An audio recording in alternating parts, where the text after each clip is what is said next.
Hai semua, bertemu lagi kita hari ini ya. Hari ini kita akan menyambung isi pengajaran daripada kelas yang sebelum ini ya. Okey. Hari ini kita akan meneruskan bab 10, kecemerlangan Malaysia di pesada dunia. Dalam kelas yang lalu kita sudah melihat Malaysia dalam isu globalisasi kontemporari ya, ataupun yang nombor satu kita sudah melihat penyalahgunaan dadah, pertindihan sempadan, kempen anti minyak sawit, pemerdagangan orang, penyakit berjangkit. Dan hari ini kita akan lihat peranan Malaysia dalam hubungan ekonomi antarabangsa. Okey, apa yang akan kita pelajari hari ini kita akan melihat tajuk bagaimana Malaysia meluaskan pasaran ekonomi, dominasi ekonomi negara maju, kerjasama pembangunan ekonomi segitiga, menangani kemelesetan ekonomi, mengantarabangsakan sistem kewangan Islam. Itu tajuk yang kita akan pelajari hari ini ya. Okey. Okey, 10.2, peranan Malaysia dalam hubungan ekonomi antarabangsa. Okey, apa yang mesti awak dapati hari ini pada akhir pembelajaran, murid akan dapat menerangkan peranan Malaysia dalam hubungan ekonomi antarabangsa. Okey, 10.2 kita lihat pengenalan. Okey. Satu kita lihat Malaysia mengamalkan ekonomi pasaran bebas selari dengan perkembangan yang berlaku dalam ekonomi antarabangsa. Okey, yang kedua, kita lihat Malaysia turut memainkan peranan besar dalam hubungan ekonomi antarabangsa. Yang ketiga, peranan ini dapat dilihat melalui penglibatan dalam pelbagai perjanjian termasuklah ASEAN Free Trade Area ataupun AFTA ataupun kawasan perdagangan bebas ASEAN. Yang keempat kita lihat Malaysia juga lantang menyuarakan ketidakadilan dalam ekonomi dan bertindak tegas bagi memastikan kedudukan ekonomi negara tidak terjejas. Okey, maksudnya di sini dalam bab ini 10.2 kamu akan lihat bagaimana pendirian Malaysia, bagaimana Malaysia mengharungi masalah ekonomi, bagaimana Malaysia mengukuhkan ekonomi ya. Okey. Okey, kita lihat tajuk yang seterusnya, meluaskan pasaran ekonomi. Okey, meluaskan pasaran ekonomi. Satu. Okey. Pertumbuhan ekonomi sesebuah negara sangat bergantung kepada keupayaan negara tersebut menjual barangannya ke pasaran antarabangsa. Ingat tu ya. Pertumbuhan ekonomi negara kita bergantung kepada keupayaan negara kita menjual barangan ke pasaran antarabangsa. Okey. Yang kedua kita lihat Malaysia bersetuju untuk mempermudah dan meningkatkan perdagangan sesama anggota ASEAN. Hal ini membawa kelahiran AFTA pada tahun 1992. Di mana kita lihat untuk meluaskan pasaran ekonomi, kita berbuat baik dengan negara-negara ASEAN dan kita jadikan negara-negara ASEAN itu sebagai negara yang boleh saling berjual beli untuk memasarkan barangan produk ASEAN itu sendiri. Yang bermaksud kita akan dapat win-win situation. Maksudnya kedua-dua negara-negara yang terlibat itu akan mendapat keuntungan. Okey. Dan yang ketiga kita lihat perjanjian AFTA bertujuan menjadikan kawasan ASEAN sebagai tempat produktif yang kompetitif bagi hasil keluaran negara ASEAN. Satu bentuk kerjasama ekonomi dalam kalangan negara ASEAN dapat dilaksanakan melalui AFTA terutama untuk mengurangkan takrif dan cukai barangan. Okey, dan yang keempat kita lihat Malaysia terlibat sepenuhnya dengan AFTA. Pelibatan ini membawa kebaikan kepada perkembangan ekonomi negara. Jadi cara kita meluaskan pasaran kita adalah melalui ASEAN itu pertumbuhan ASEAN itu sendiri. Okey, seterusnya kita lihat dominasi ekonomi negara maju. Okey, apa itu dominasi?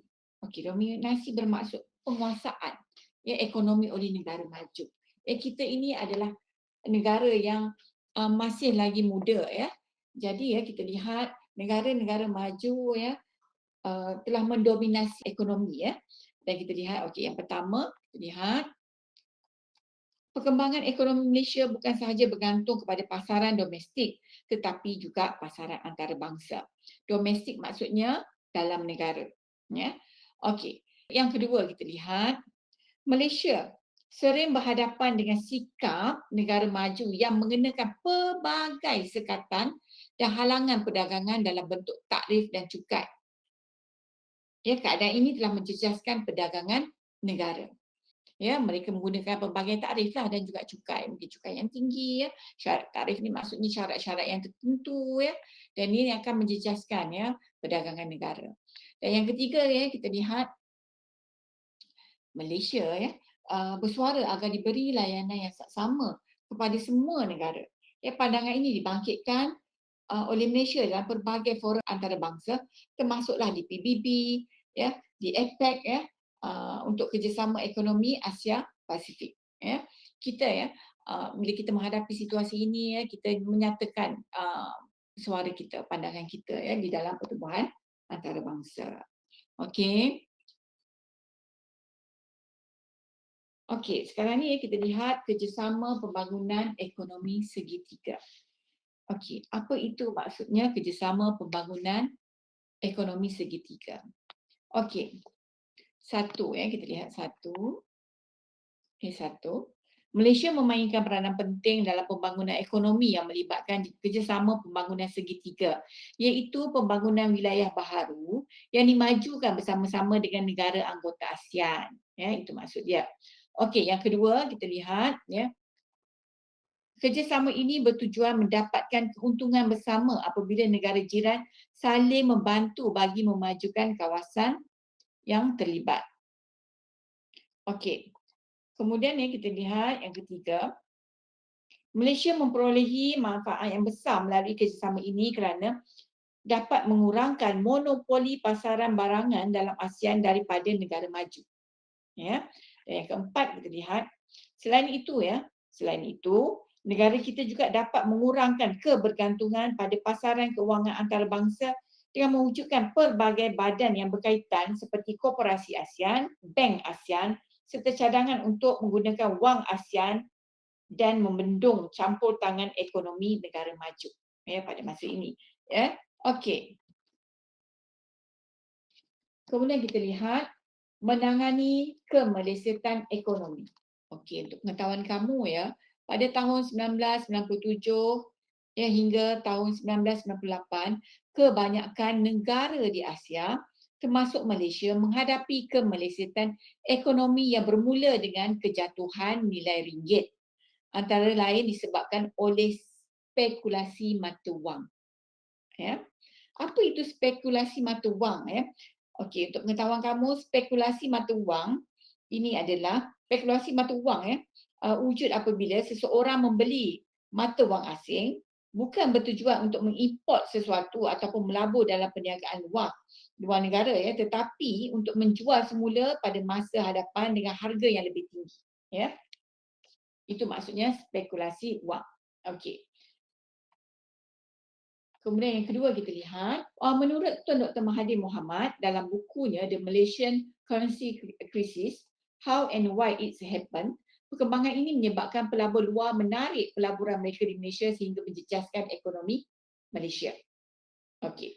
Dan yang ketiga kita lihat, Malaysia, ya, didesak untuk mencontohi langkah yang diambil oleh negara lain, iaitu menggunakan Pelan Perancangan Tabung Kewangan Antarabangsa ataupun INF, namun negara kita enggan menerimanya.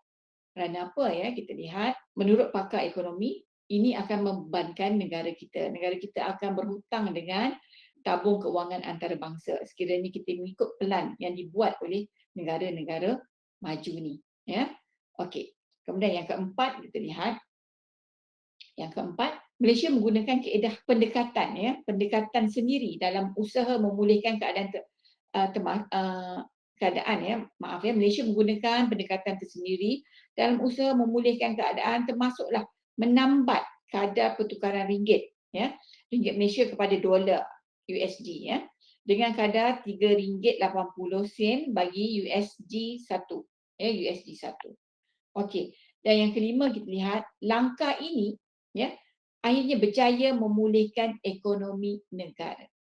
Ya, untuk pengetahuan kamu ya, pada masa itu Perdana Menteri kita Tun Dr. Mahathir Mohamad ya telah mengambil satu langkah yang drastik ya, tidak tunduk kepada negara yang maju ini ya, dan kita lihat beliau menggunakan formula beliau sendiri ya dengan cara menambat kadar mata wang.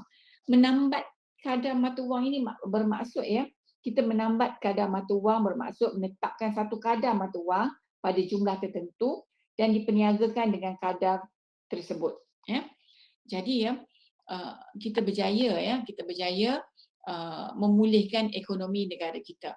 Banyak negara-negara Asia yang lain ya gagal ya. Malaysia sebagai satu contoh yang baiklah pada masa itu. Okey. Sekarang ni kita lihat isu ekonomi yang lain ya, mengantarabangsakan sistem keuangan Islam. Okey, mengantarabangsakan sistem keuangan Islam. Ini adalah peranan Malaysia dalam hubungan ekonomi antarabangsa. Ya, yang tadi ya peranan Malaysia dalam menangani kemelesetan ekonomi ya. Dan yang ini adalah peranan Malaysia dalam mengantarabangsakan sistem keuangan Islam. Okey. Kita lihat yang pertama ya. Sistem keuangan Islam merupakan sistem keuangan yang berlandaskan syarak dan menjadi alternatif kepada sistem keuangan konvensional. Okey, yang kita ada sekarang ni yang banyak negara-negara amalkan adalah sistem keuangan konvensional. Tapi ya, sistem keuangan Islam ya dia lebih kepada berlandaskan syariah dan ianya menjadi satu alternatif. Alternatif maksudnya pilihan. Siapa nak pilih sistem keuangan Islam boleh berbuat demikian. Yang mana nak menggunakan sistem keuangan konvensional pun boleh ya. Ada pilihan ya. Okey, kemudian yang kedua ya kita lihat Malaysia terlibat dalam usaha membangunkan sistem keuangan ini sejak tahun 2001 lagi ya.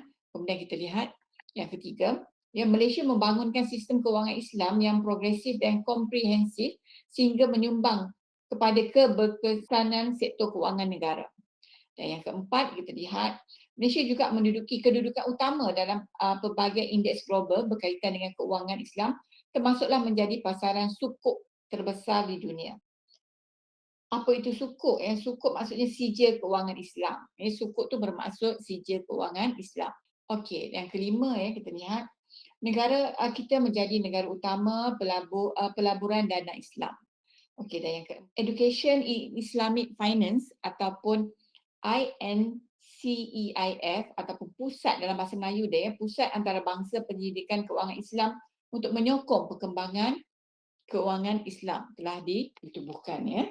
Okey, jadi ya kita lihat itu adalah peranan Malaysia ya dalam mengantarabangsakan sistem keuangan Islam. Okey. Jadi ya, kita lihat kesimpulannya ya. Okey, dapat sedikit masalah bukan kesimpulan 10.3 ya, dia kesimpulan 10.2 kesimpulannya ya. Kita lihat di sini ya, Malaysia memainkan peranan penting dalam perkembangan ekonomi antarabangsa. Okey, suara Malaysia agar negara memperoleh layanan yang adil ya daripada negara maju sering didengar dalam forum antarabangsa. Ya. Okey, Malaysia juga turut tekankan hubungan ekonomi dan pembangunan yang baik dengan negara lain. Di mana ya sekiranya kamu memberi perhatian yang kamu dapati bahawa ya Malaysia berani dalam menyatakan pendapat dia apabila kita rasa negara-negara yang maju mengenakan tekanan kepada negara-negara yang membangun, negara-negara kecil seperti negara-negara di ASEAN ya. Okey, kita menyampaikan pendapat kita, menyampaikan suara kita ya di dalam pertubuhan bertaraf dunia ya dengan cara diplomasi ya. Sebagai rakyat Malaysia ya, usaha membangunkan ekonomi melalui hubungan pada peringkat serantau dan antarabangsa perlu diberi sokongan ya. Maksudnya kita perlu bangga ya. Okey, kerana ianya dapat tingkatkan kemakmuran negara.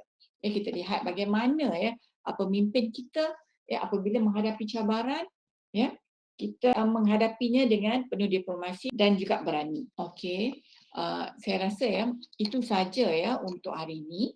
Ya, kita akan berjumpa lagi dalam kelas yang akan datang. Okey. Semoga awak mendapat manfaat daripada apa yang telah saya bincangkan. Ya, sekiranya terdapat sebarang persoalan, kamu boleh WhatsApp saya lah ya. Okey. Okey, kita jumpa lagi. Terima kasih. Assalamualaikum warahmatullahi wabarakatuh.